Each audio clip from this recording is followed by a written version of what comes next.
Clay, अब तू मुझसे बच नहीं सकता। हाँ ना?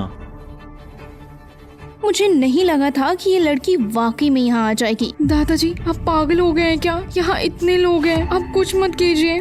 ठीक है, मैं कुछ नहीं करूंगा। Thank God.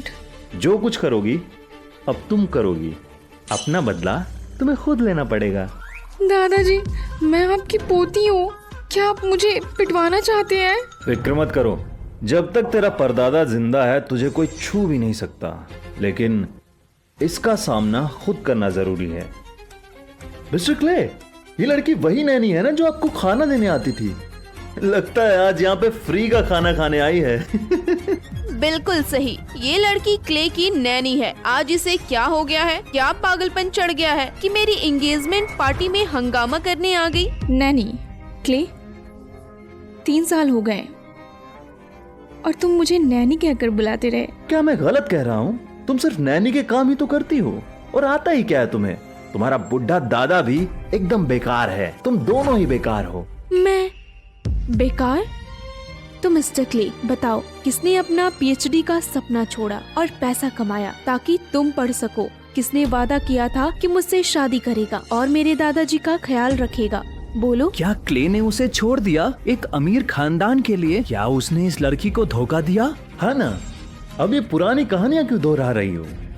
चाहती क्या हो तुम? लगता है तुम्हें पैसे चाहिए। ठीक है, बताओ कितने चाहिए, मैं देता हूँ। बहुत पैसा है मेरे पास। एक बेवकूफ सी नैनी जो खुद को क्ले की गर्लफ्रेंड बोल रही है। तुम सच में पागल हो क्या? मैं गरीब हूँ लेकिन झूठ नहीं बोलती। तुम और मैं कब का अलग हो चुके हैं।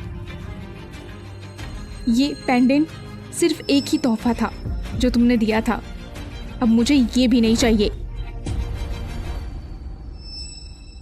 लेकिन मेरे दादाजी ने तुम्हारी स्टडीज का खर्च उठाया था, तुम्हें उनसे माफी मांगनी होगी और पैसे चुकाने होंगे। बेवकूफ लड़की, कहती है पैसों के लिए नहीं आई हो। ये सस्ता सा पेंडेंट क्ले ने दिया होगा।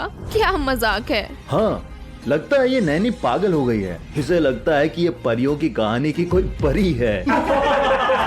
हाँ ना? जरा देखो अपने आप को। जानती हो, पिछले 3 साल में मैं जब जब भी तुम्हारी तरफ देखता था, तुम्हें देख के मुझे घिन आती थी। तो मेरे साथ रहना तुम्हारे लिए एक बेइज्जती थी? हाँ, मैं क्ले हूँ, मुझे लग्जरी पसंद है और तुम मेरे लायक कभी नहीं हो सकती। अगर दोष देना है तो उस बूढ़े को दोष दो जिसने तुम्हें सारी जिंदगी गरीब रखा। मेरे दादाजी के बारे में ऐसा कुछ मत कहना, तुम कभी उन जैसे नहीं बन सकते। बस करो हाना, तुम्हें पैसे नहीं चाहिए? ठीक है, एक काम करो, उस बूढ़े को यहाँ बुलाओ और उससे कहो कि मेरे सामने 2 बार नाक रगड़े। शायद मैं उसको कुछ पैसे दे दूं, और अगर मैं खुश हो गया तो क्या पता उसे एक मिठाई का डब्बा भी दे दूं। बदतमीज।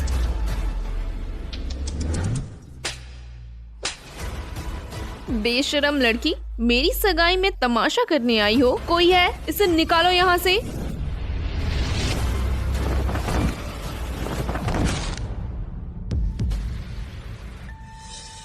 नहीं, ये मैंने नहीं किया। हाँ ना, तुम वाकई मेरी सगाई का फंक्शन बर्बाद करने आई हो। ठीक है, अब इसके बाद जो भी होगा उसके लिए मुझे दोष मत देना। कोई है? इन दोनों भिखारियों को यहाँ से बाहर फेंक दो। सामने से हट जाओ, जल्दी।